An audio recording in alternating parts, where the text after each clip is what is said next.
kom projektet Flopstars i gang? Vi kendte hinanden meget skidt, vi gik i skole sammen.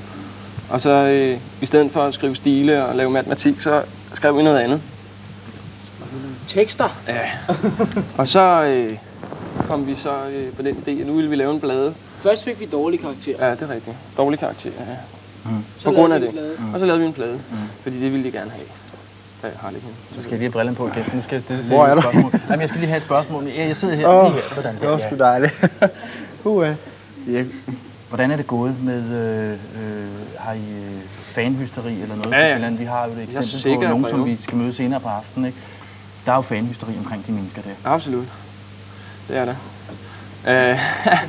Og det der nye danske rockband? Ja, det er rigtigt. Ja. Er ny dansk rockband? Ja, det er ny dansk rockband. I har piger med på scenen i dag? Det er vores...